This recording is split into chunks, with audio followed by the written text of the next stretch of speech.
charla de presentación del libro de las cosas de la naturaleza. Vamos a hablar de frente. Si se ve un poquito mejor la presentación. Hoy contamos con, tenemos el gusto de contar con la profesora Diana Bullo del área de química, que es profesora asociada del área, investigadora del CONICET, y es la que sabe de verdad de microorganismos, es la microbióloga del grupo, así que yo les voy a contar algunas ideas, algunos pincelazos otra vez. Estas presentaciones no intentan ser una descripción del texto, sino algunas ideas generales, y después Diana nos va a hacer un comentario y nos va a enfatizar alguna cuestión. Bueno, largamos. Entonces, nuevamente a manera de breve recordatorio, recuerden que tienen disponible el texto en formato gratuito en la página web de la editorial, y esencialmente lo que nos vamos a dedicar hoy es hacer un recorrido de aproximadamente 1000 millones de años. ¿Se acuerdan que la charla pasada habíamos tratado de describir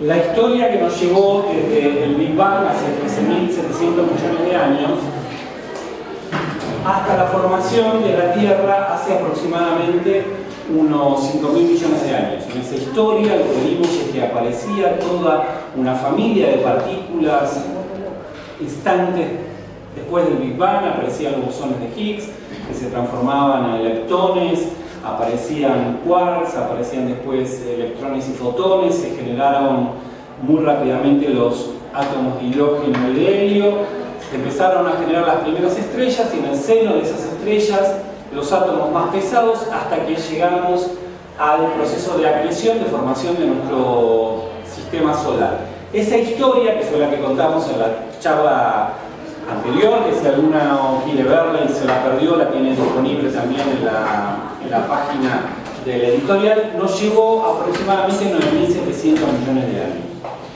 Lo que vamos a tratar de hacer hoy es contar algunas ideas relacionadas sobre los últimos 4.000 millones de años. Es decir, cómo podemos explicar que en 4.000 millones de años pasamos de un ambiente hostil en la Tierra. Imagínense una Tierra caliente con la litósfera fundida, vapor de agua, una atmósfera muy distinta a la que teníamos, obviamente solamente compuestos inorgánicos, a una complejidad de la biosfera y de la antropósfera como la que tenemos hoy.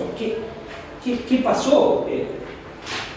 ¿Cómo podemos describir ese tránsito desde lo inorgánico a lo biológico? Y si quieren, en términos más filosóficos, no sé si hay algún estudiante de biología, la pregunta que uno podría hacerse ¿es posible construir un relato científico coherente que nos lleve desde una situación completamente inanimada, donde no existía nada vivo, a la explosión de la vida que conocemos que existe en la Tierra?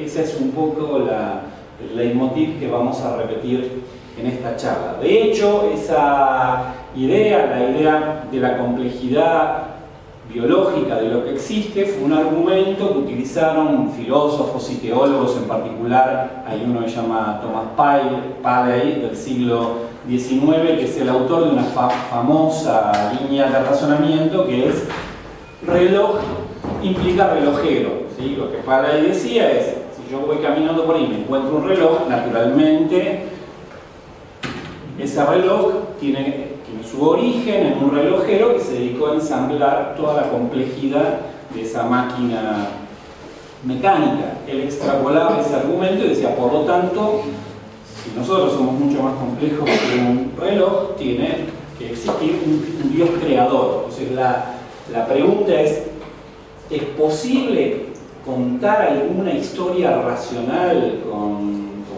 zonas oscuras todavía, pero que trate de explicar ese proceso de ensamblado desde moléculas sencillas hasta la primera célula viva?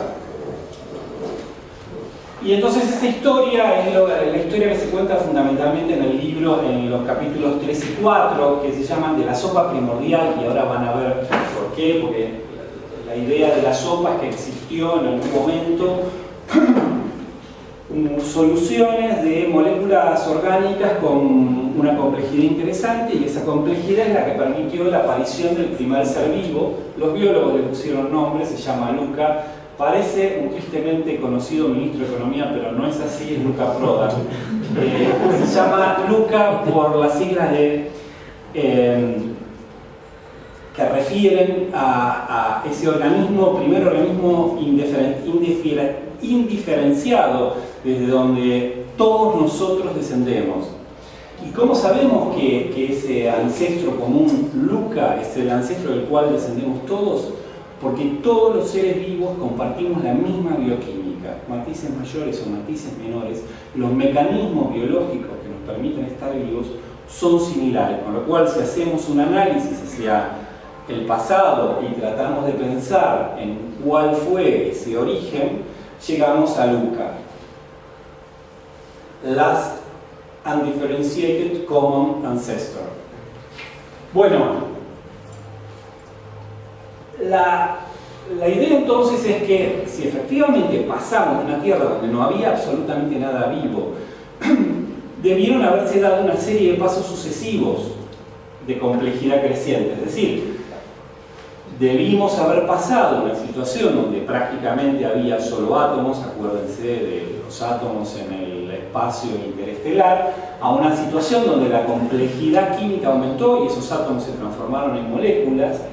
Esas moléculas debieron aumentar su complejidad. Los químicos les solemos decir, aparecen macromoléculas o polímeros, y esos macromoléculas o polímeros son necesarios porque esas son las moléculas donde permiten la expresión de función. La expresión de función, ¿qué quiere decir con que los polímeros o las macromoléculas tienen función?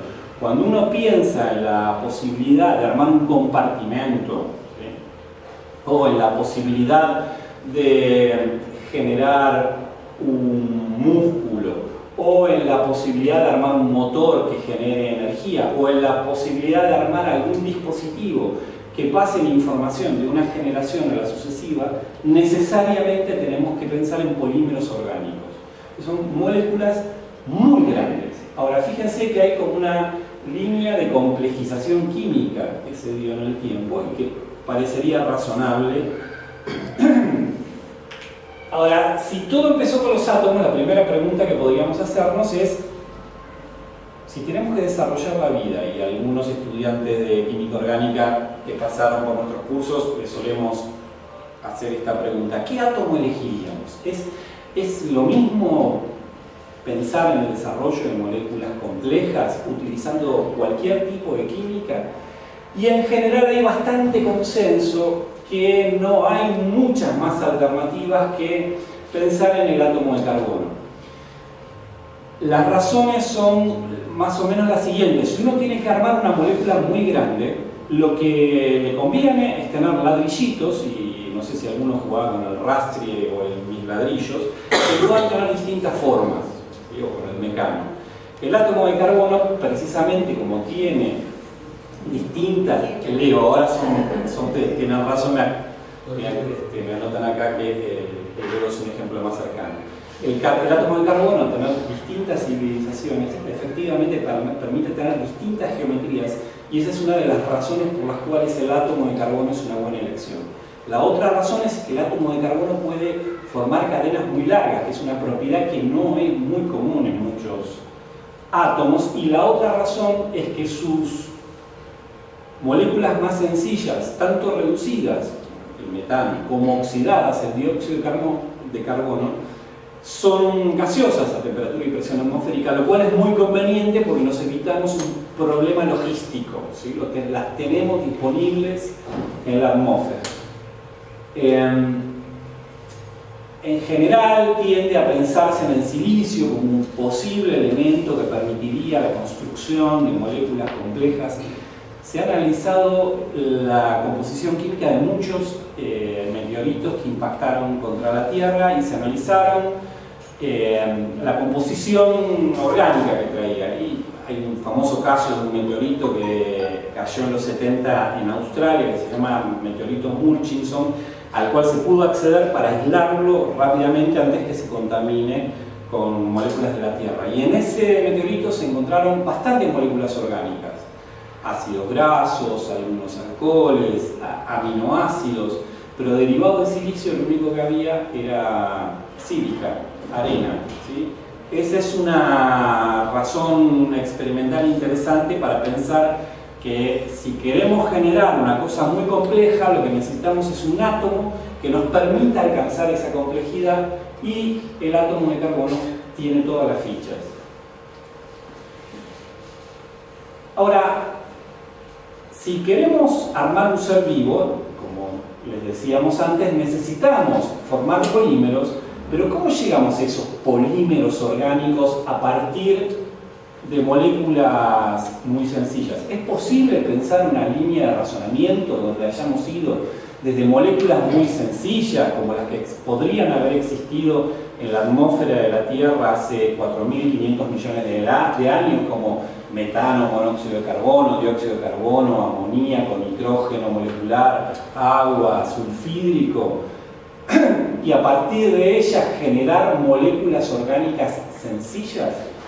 Y esa misma pregunta se la hicieron Miller y Urey en el año 1952. Urey era ya por ese entonces un famoso químico que venía de ganar el premio Nobel en química por sus técnicas de separación de isótopos. Y en general, cuando un químico gana el premio Nobel, tiene como chapa para hacer cualquier experimento que se le ocurra, y se le ocurrió con su becario, y ahí nuestro homenaje a todos los estudiantes de posgrado, el siguiente experimento. Pusieron en un balón, y esto es como una nota para los técnicos en química, agua, ¿sí? Y generaron sobre ese balón una atmósfera parecida a la atmósfera primigenia de la Tierra, que tenía en general los gases que les acabo de describir menos oxígeno. Y pusieron a refluir, a hervir el agua, y simularon un proceso de descarga eléctrica como el que suponían que debió haber ocurrido en la atmósfera hace 4.500 millones de años. Y cuenta la leyenda que Miller se quedaba día y noche disparando la descarga eléctrica adentro de este sistema de reflujo, hasta que, pasado algunos días, empezaron a ver que la solución se ponía amarilla, la solución acuosa. Y los químicos sabemos que cuando aparece color es que hubo una reacción química. Efectivamente fueron a mirar a ver qué había en el agua y se encontraron una serie de moléculas orgánicas. Algunos ácidos carboxílicos, alcoholes, glicaldehído e incluso algunos aminoácidos. Y fue un shock. ¿Por qué? Porque esto demuestra que hay condiciones experimentales que nos permiten pasar del mundo de la química orgánica al mundo de la química orgánica. O dicho de otra forma, no hay barreras. Lo que hay es una complejización creciente. Bueno, este experimento se repitió desde la década del 50 hasta el presente, variando condiciones, y aparecieron mezclas con composiciones más o menos complejas.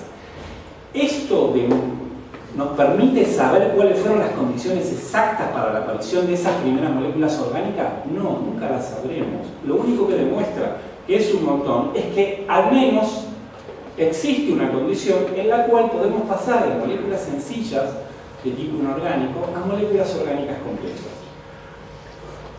No quiero dejar en este punto la impresión de que el fenómeno de aparición de la vida es simplemente un conjunto de condiciones iniciales, ¿sí?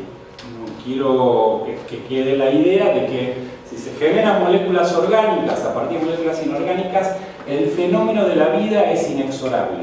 No es así. En general lo que van a ver es que vamos a necesitar una serie de pasos sucesivos que tienen cierto orden. Sería el equivalente a pensar cómo hacer una torta exquisita. Si uno no agarra y pone el contenido de la exquisita en un bol, lo mete primero en el horno y después le agrega la leche y el agua o lo que es la manteca. ¿Sí? Hay un orden determinado. Lo mismo pasa con este proceso de complejización química. ¿Sí? Debía haber dicho no muy bien la receta de la exquisita, pero la idea básica es que La generación de esas primeras moléculas orgánicas sencillas nos permite pensar en el siguiente conjunto de moléculas orgánicas un poquito más complejas. Ese conjunto de moléculas un poquito más complejas son esencialmente 4 familias. Las familias de los aminoácidos, que se llaman así porque tienen un grupo carboxílico y un grupo amino, que si quieren pensarlo como un Lego, es como un conector, ¿sí? O como enchufes. Tiene un enchufe hembra y un enchufe macho, tal que uno puede ir conectando un enchufe con otro, y difieren en una zona de la molécula que se llama radical, que es la que le confiere sus propiedades químicas. Hay otro gran grupo de moléculas que se llaman azúcares, ¿sí? Los azúcares son compuestos que se caracterizan por tener una estructura carbonada y por tener un montón de oxidillos. Son muy solubles en agua y también existen como unos enchufecitos, ¿sí? Tienen un conector hembra y un conector macho de forma tal que se pueden ir enganchando. Y finalmente hay una familia de moléculas que son un poquito más complejas, que es la combinación de un azúcar particular que se llama ribosa o desoxirribosa, con bases nitrogenadas, que se llaman purínicas o pirimidínicas, las famosas bases del ADN y el ARN, que cuando tienen un grupo fosfato en una posición específica de la ribosa se llaman nucleótidos. Aminoácidos, nucleótidos y azúcares van a poder generar polímeros. Hay otra familia que no forma polímeros, pero que es fundamental, que es la familia de los lípidos, parecidos a los jabones o a los detergentes, que son moléculas que tienen la capacidad de formar membranas. Las vamos a necesitar para armar las paredes de los compartimentos que van a contener la maquinaria necesaria para desarrollar la vida. Entonces la pregunta es, y esto es química, solo lo pongo como un cuadro, no importa las reacciones. La pregunta que se hicieron muchos químicos fue, bueno, todo muy bien, pero estas cuatro familias, ¿es posible obtenerlas? ¿O son posibles de obtener a partir de alguna química que involucre moléculas inorgánicas o moléculas orgánicas muy sencillas? Y la respuesta es sí. Por ejemplo, hay una ruta sintética, discúlpeme, para la obtención de la adenina o liposantina a partir de ácido cianhídrico a menos 71 grados en presencia de radiación ultravioleta. Se genera esta molécula que con amoníaco en presencia de bicarbonato da adenina y liposantina. ¿Son condiciones estrafalarias? Sí, la verdad que menos 71 grados de radiación UV es una condición estrafalaria. Es la condición en la cual pudieron haber aparecido estas moléculas en la Tierra hace 4.000 millones de años. No lo sabemos y probablemente no, pero no importa. ¿Por qué? ¿Qué es lo que importa esto? ¿Qué es lo que importa como resultado de este experimento? Que al menos existe algún conjunto de condiciones con las cuales uno puede pasar de moléculas muy sencillas a moléculas orgánicas un poco más complejas. Entonces hay una evolución química. Uno puede ir desde lo más sencillo a lo más complejo. E imagínense, la Tierra hace 5.000 millones de años debía tener una diversidad de condiciones de presión, temperatura, pH, salinidad extraordinaria. Bueno, lo mismo para las otras bases purínicas o primidínicas. Hay todo un conjunto de químicos trabajando en un campo que se llama química prebiótica, que lo que hacen es probar condiciones en las cuales obtener nucleótidos, aminoácidos, azúcares a partir de moléculas orgánicas sencillas. El objetivo, otra vez, no es encontrar las condiciones, porque nunca las vamos a saber, no hay forma, no quedó un registro fósil de eso, pero sí es importante probar que uno puede encontrar alguna condición que le permita pasar de lo sencillo a lo complejo. Y una vez que uno tiene esas primeras moléculas sencillitas, los azúcares, los ácidos, los nucleótidos o los aminoácidos, lo que puede construir es un polímero. ¿Qué es un polímero? Es una cadena, como esta cadena de Clips, ¿sí? Una cadena, imagínense, una cadena de Clips formada a partir de moléculas más chiquitas. El clip es un monómero. De forma tal que puedo enlazar químicamente distintos monómeros y tener una molécula más compleja, más grande, y esas moléculas más complejas y más grandes pueden tener funciones.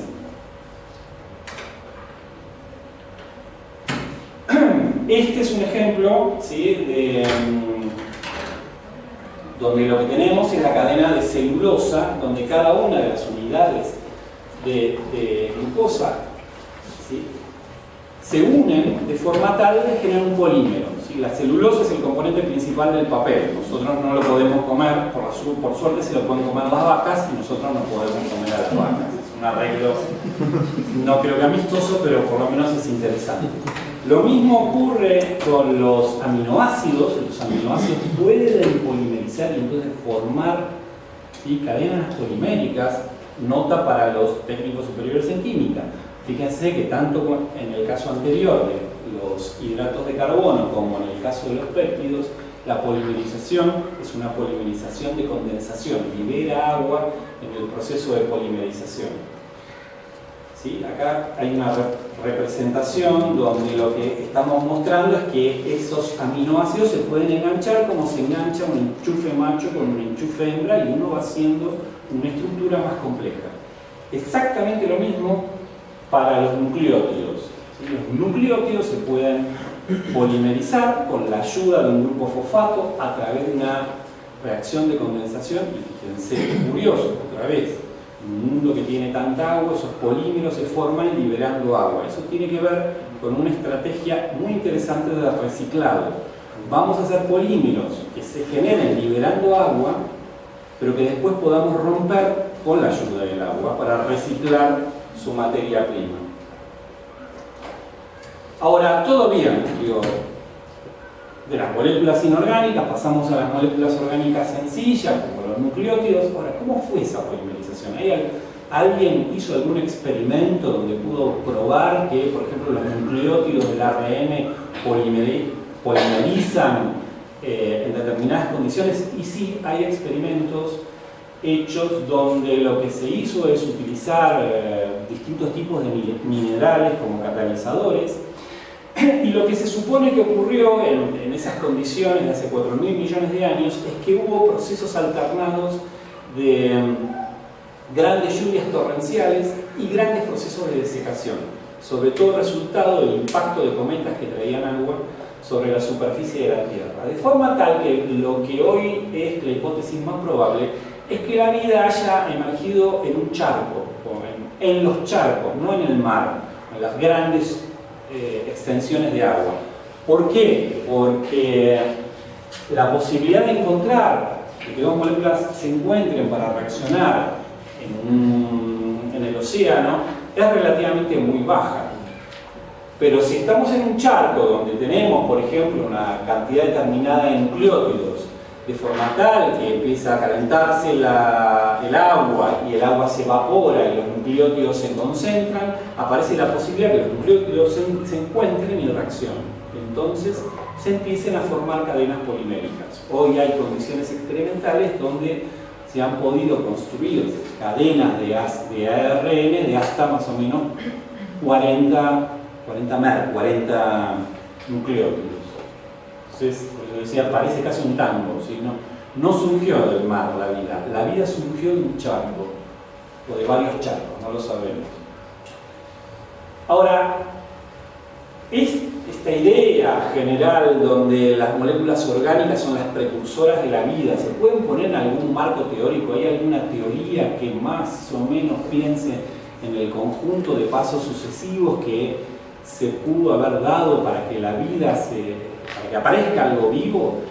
Hay varias teorías. Probablemente la teoría que hoy es más apoyada es una teoría que se llama teoría del mundo RNA, o mundo ARN sería en español, RNA en inglés, que dice: el primer polímero orgánico que apareció fue el de ARN, y ese polímero es el responsable de la expresión de las primeras funciones. ¿Qué quiere decir eso?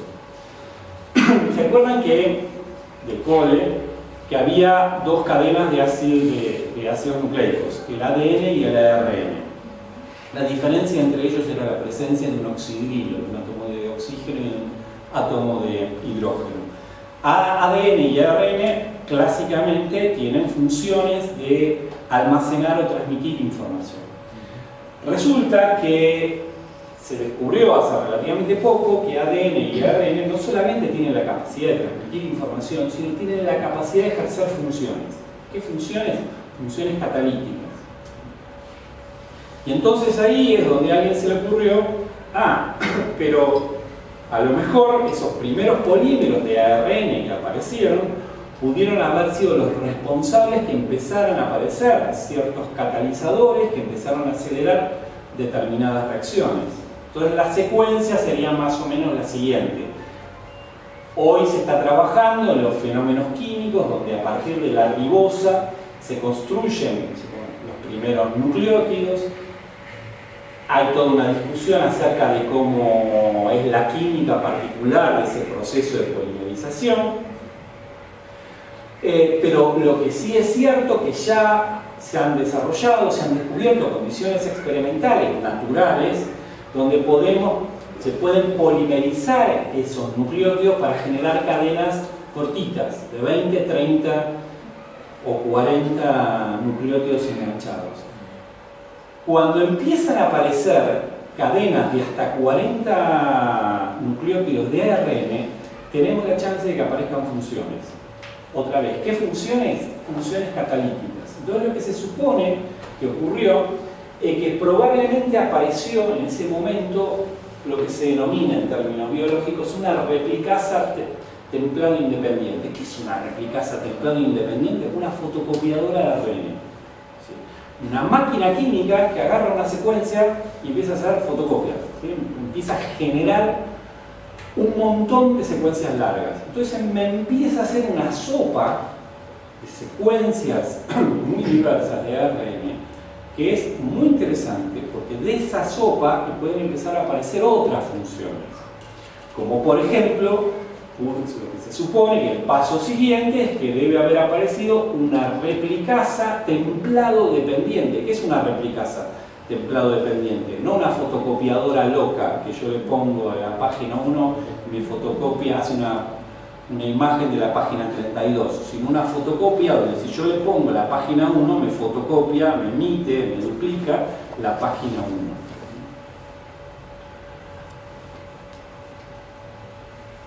Ahora, ¿qué es lo que suponíamos? ¿Qué es lo que suponemos que esa primera célula, LUCA, debía tener en su interior? Otra vez, ¿cómo suponen los biólogos, cómo saben qué es lo que había en esa primera célula que se organizó en algún momento, haciendo un análisis de la bioquímica de todos los seres vivos que hay?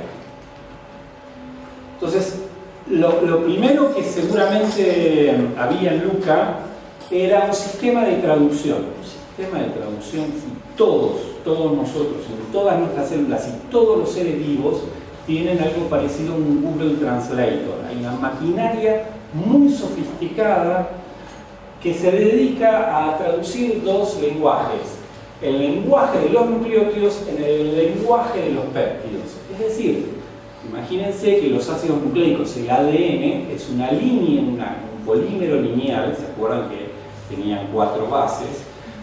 Y conjuntos de 3 de esos nucleótidos se llaman tríadas. Bueno, resulta que hay un código donde 3 de esas bases particulares tienen asociado un aminoácido específico. Y la inmensa mayoría de los seres vivos compartimos este código, como el código Hammurabi, ¿sí? Es la piedra Rosetta. Esto permite pasar del idioma de los ácidos nucleicos al idioma de las proteínas. Es realmente increíble.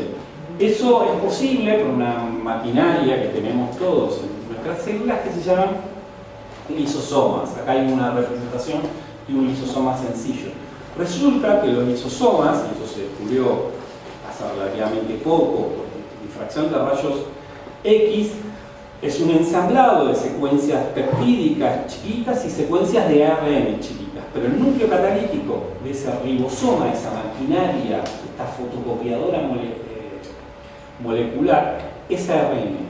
Con lo cual es una evidencia más para pensar que esta idea del ARN World, que lo primero que surgieron fue el ARN como polímero a partir del cual emergieron las funciones, podría ser razonable.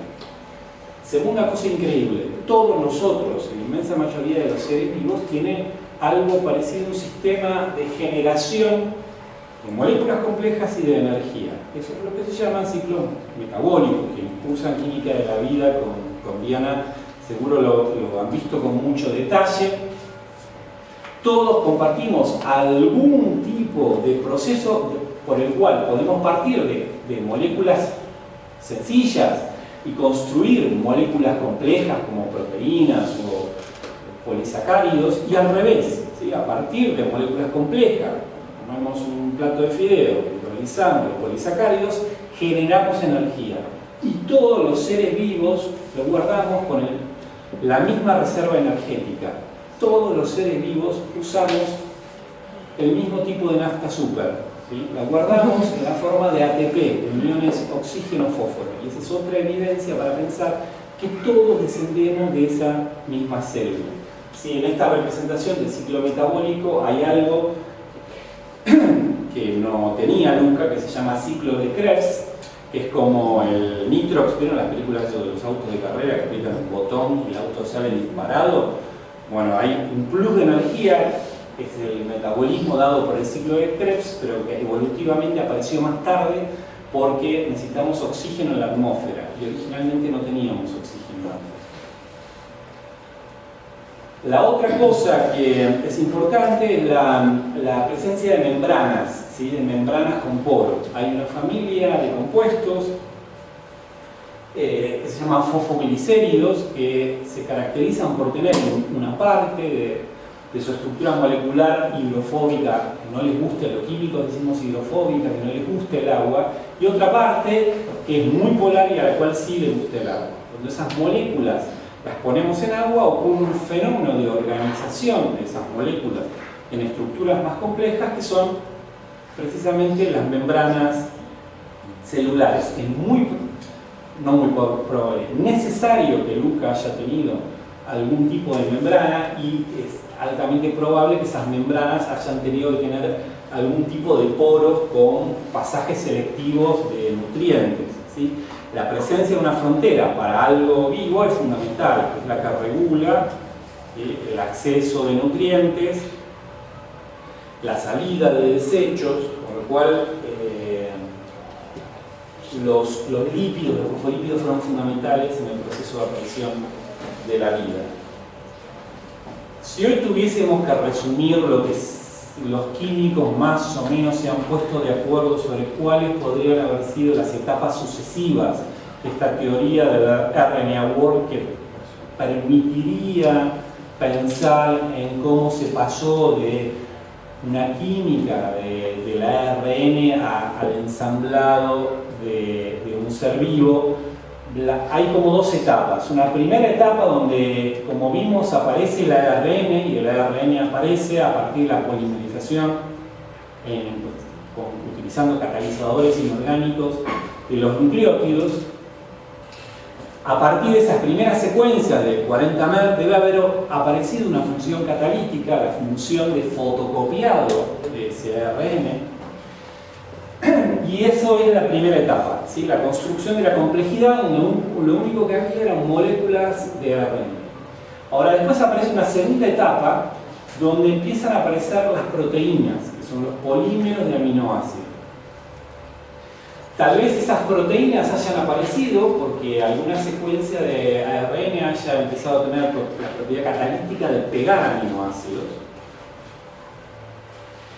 La otra cosa que aparece es la de código genético, el código genético en el sentido de esa máquina traductora que tenemos, que nos permite pasar de una secuencia específica de nucleótidos a una secuencia específica de aminoácidos. El paso siguiente es el movimiento de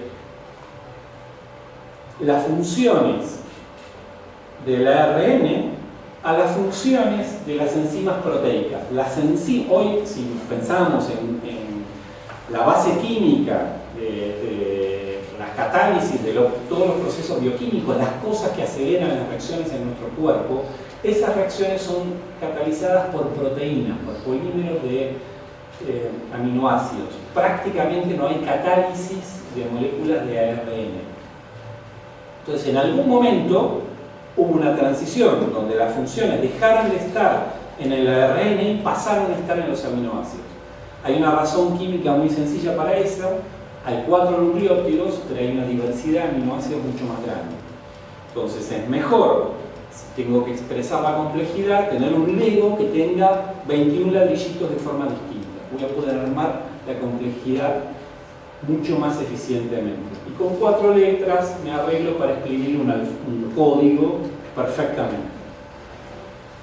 En algún momento posterior aparece el ADN, el ácido desoxirribonucleico, evolutivamente es posterior a la historia de la evolución de la vida, aparece después del ARN. ¿Cómo sabemos eso? No hay, hasta ahora no se conoce ninguna forma de arrancarle el oxidrilo utilizando catalizadores inorgánicos al ARN para transformarlo en ADN. Las únicas formas que se conocen son utilizando maquinarias enzimáticas. ¿Por qué es importante que aparezca la aparición del ADN? El ARN sirve para hacer secuencias relativamente cortas, es decir, sería el equivalente a escribir un cuento, ¿sí?, de 25 páginas, donde yo tengo toda la información genética. ¿Por qué solamente puedo tener secuencias relativamente cortas de ARN? Porque el ARN es químicamente inestable por la presencia de ese grupo oxidrilo. Si yo quiero escribir una novela de los hermanos Karamazov de 450 páginas, necesito un soporte químicamente más resistente. Y para eso es necesario la aparición del ADN. El ADN, solo sacar ese oxidrilo del ARN, me permite secuencias químicas mucho más estables, lo que permite la aparición de códigos genéticos mucho más complejos. ¿Sí? Entonces ya, en vez de escribir un cuento, puedo escribir una novela. La otra transición que termina de aparecer es la aparición, hay una diferencia adicional entre el ARN y el ADN, que es la presencia de una nueva base que es la timina, que es un detalle. Entonces, haciendo un resumen de lo que vimos más o menos hasta ahora. Es posible probar que a partir de moléculas inorgánicas podemos obtener moléculas orgánicas sencillas. Hay 4 grandes familias de moléculas orgánicas: los aminoácidos, los nucleótidos, los triglicéridos, o los lípidos en general, y los hidratos de carbono. Esas 3 de esas familias se pueden polimerizar. Y una de esas familias, la del ARN, vimos que puede expresar funciones, puede, ¿sí?, no solamente utilizarse como base de un código genético, sino tener funciones catalíticas.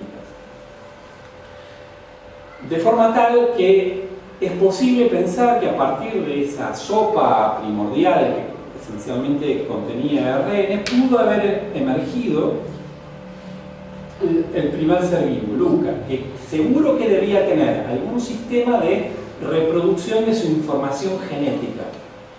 Seguro también que tenía un sistema de traducción de esa información genética en proteínas, con funciones catalíticas. Se supone que al menos debe haber habido un conjunto de 200 enzimas que tenían distintas funciones catalíticas en ese metabolismo primigenio. Estamos prácticamente todos los químicos, estudiosos de la química prebiótica, parecen coincidir en que el ATP fue el combustible básico que usó Luca, de hecho el que nosotros usamos hoy, y por supuesto que tiene que haber tenido una frontera física en la forma de una membrana que contenía toda esa maquinaria enzimática. Entonces, volviendo sobre la pregunta original, que era: ¿es posible siquiera pensar alguna descripción racional para pasar desde lo inanimado a lo animado? Y hemos visto que hay un cierto camino a partir del cual uno puede hacer una serie de pasos sucesivos de complejidad creciente que nos permitirían pasar desde moléculas inorgánicas a moléculas orgánicas y de ahí a la primera célula. Con lo cual hay muchísimas dudas, muchísimas zonas oscuras. No sabemos si las condiciones que se usan en el laboratorio fueron las originales, pero no importa. Lo importante es pensar y encontrar condiciones donde esos procesos hayan sido posibles. Entonces, simplemente antes de darle la palabra a Diana, recordarles que la próxima charla va a ser el martes que viene a las 5 en esta misma aula, y lo que vamos a ver de alguna forma es el proceso de complejización, cómo pasamos desde esa primera célula Luca hasta la aparición de los seres vivos. Entonces, con esto le doy la palabra a Diana mientras cargo su presentación.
Buscando un poquito dentro de este misterio.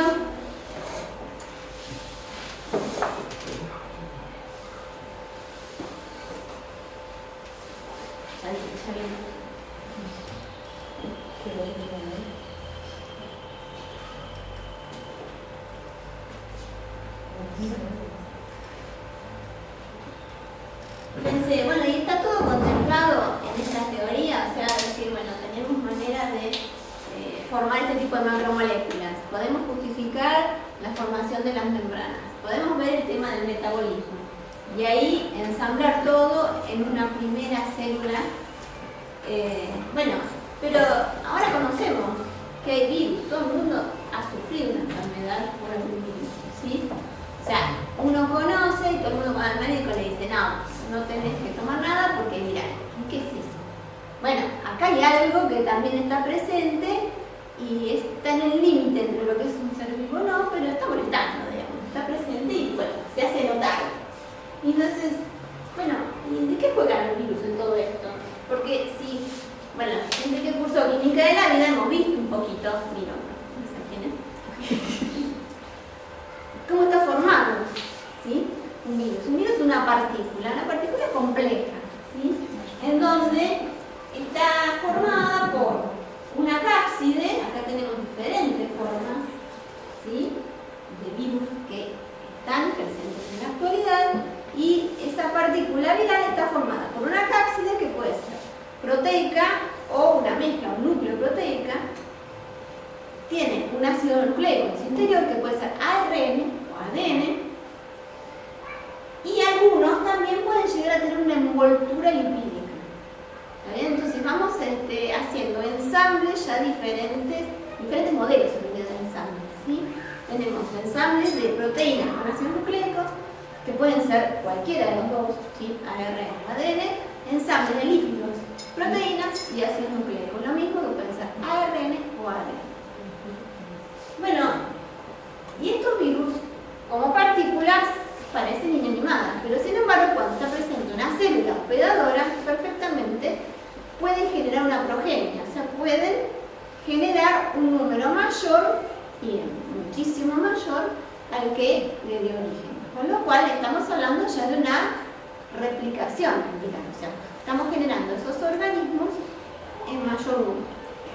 Entonces, ¿la partícula viral es un organismo? No, es una partícula. Ahora, cuando está presente una célula en donde se pueda desarrollar esa capacidad infectiva, se va a comportar como un organismo porque va a generar muchos iguales a él. Y bueno, ¿cuándo aparecieron estos virus? O sea, ¿por qué están? Y hay diferentes teorías de la evolución viral. Bueno, obviamente, virus y Luca, ¿quién fue el primero? Y ahí estamos en el tema, el ensamblado, cómo funcionó. Y acá, si ven un poquito que, bueno, ahí agrego algo a lo que hablaba Javier, le puse un plural a Luca.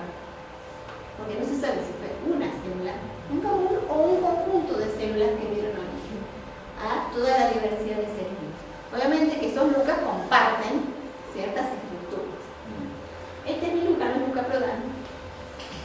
Es un Luca más infantil, como más maternal, no sé cómo va. Y esta es una partícula viral que en particular infectaba genes, ¿no? Entonces, ¿cuáles son las dos teorías que se manejan sobre el origen de los virus? Si son previas a Luca, bueno, son reliquias del mundo ARN, o sea, son cosas que quedaron de este ensamblado del mundo ARN con capacidad replicativa, con capacidad de síntesis proteica, exactamente lo que describió antes Javier, y que quedaron ahí, a un costadito, previa a la formación de lo que son las células que llamábamos Lucas. Por otro lado, otra teoría dice, bueno, fueron después que aparecieron los Lucas. Entonces, ¿qué pasó ahí? Bueno, evidentemente ese grupito de células particular empezó a recortar su genoma, sus ácidos nucleicos. ¿Por qué? Porque veía que no necesitaba ciertas funciones, ¿sí? Y al recortar esas funciones quedó una estructura final semejante a lo que son los virus en la actualidad. Cualquiera de los dos casos siempre se comportan como parásitos, o sea, necesitan una célula para lo cual después formar una progenie, ¿sí? Es decir, formar muchas partículas a partir de esa origen. Bien, esto no viene tirado de los pelos, esta teoría tiene fundamento porque sí hay evidencias en donde si hubo una primera partícula viral, suponiendo que es una reliquia de este mundo ARN, ¿sí? Existe la posibilidad, acá no se ve bien, ¿sí? Acá dice DNA-U, ¿sí? O sea, un poco retomando lo que decía Javier, el ARN se pudo convertir en ADN, pero con uracilo como base, ¿sí? Entonces ahí hay un intermedio, ¿sí? Esto va por una reducción, o sea, una eliminación de desoxirribilo de la ribosa, transformando la ribosa en las dos desoxirrilos. Luego la timidina sintetasa, o sea, es una actividad enzimática muy particular, transforma el uracilo en timina. Entonces ya aparece el ADN con timina tal cual como lo conocemos en la actualidad. Y luego aparece una versión modificada del ADN que también aparece en genomas virales, ¿sí? Entonces tenemos genomas virales ARN, genomas virales con ADN timina y genomas virales con el otro tipo que ya les decía. Pero ¿qué pasa? Se puede considerar que este ADN timina que estaba inserto en una partícula viral fue como el virus fundador. ¿Y ese qué se dedicó a hacer? A infectar las células que contenían ARN como componente de ácidos nucleicos. Entonces, al infectar, empezó el fenómeno de recombinación, transferencia de genes, con lo cual esta célula se transformó en una célula de ADN como consecuencia de la alta estabilidad del ADN frente al ARN, que también ya les mencioné, ¿está bien? Entonces, acá aparece una evolución de la célula ARN que como consecuencia de la infección de un virus con ADN generó la célula ADN tal cual como la conocemos, o sea, la culpa la tiene el virus, ¿sí? Otra teoría habla de, bueno, obviamente, digamos, infecciones continuas de los virus con respecto a las células ARN, que como consecuencia dio lo que se llamó la transición del ARN al ADN. O sea, no hablan de un virus fundador, sino que un conjunto de infecciones donde originalmente, si bien se encontraba sobre ese celular ancestral, que lo nominábamos LUCA, esa secuencia de infecciones fueron transformando ese ácido nucleico inicial a lo que tenemos en la actualidad. O sea, es complejo, pero bueno, también es una manera de introducir algo que generaliza un poco el mundo de los microorganismos que actualmente conocemos. Bueno, como para terminar, si acá tenemos nuestro LUCA, que esto será motivo de la charla que viene, bueno, cómo se fue diversificando, ¿sí? Este LUCA en la aparición de los organismos actuales tal cual como lo vimos nosotros. Una cosita que me olvidé de decirles es que las evidencias del pasaje del ARN a ADN están dadas actualmente por ciertas actividades enzimáticas virales como la transcriptasa reversa, la transcriptasa inversa, que sintetizan ADN a partir del ARN, con lo cual eso es algo muy particular que ninguna célula que actualmente conocemos lo posee. Y lo mismo así, las ARN polimerasas virales son muy particulares y son únicas, con lo cual también se está hablando de que a lo mejor tiende más a ser una reliquia del mundo de ARN que lo que les comentaba el caso de un procesamiento de genes posteriores. Bueno, eso es todo para introducir más dudas sobre... Agradecemos entonces a Diana.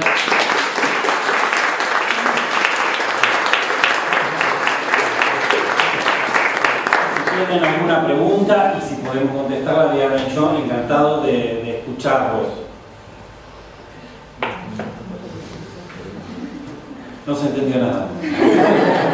Quedamos a no. Otra vez, son conceptos, entendemos que son conceptos triviales. Si tienen ganas, lean los capítulos del libro. En cualquier momento nos pueden consultar, nos pueden hacer una pregunta, no hay ningún problema. Los que sigan la tecnicatura van a tener el gusto de ver muchas de estas cosas después en Química de la Vida, y a los que están cursando orgánica sepan por qué es importante la química orgánica para poder explicar algunos de estos fenómenos. ¿Alguien tiene alguna duda? ¿Quiere hacer algún comentario?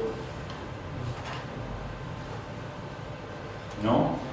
Bueno, si entonces no tienen comentarios, nos encontramos, aquellos que quieran, el próximo martes para tratar de explicar cómo el camino que va desde LUCA hasta la aparición del hombre. Nuevamente, muchas gracias por haber venido y nos vemos el próximo martes.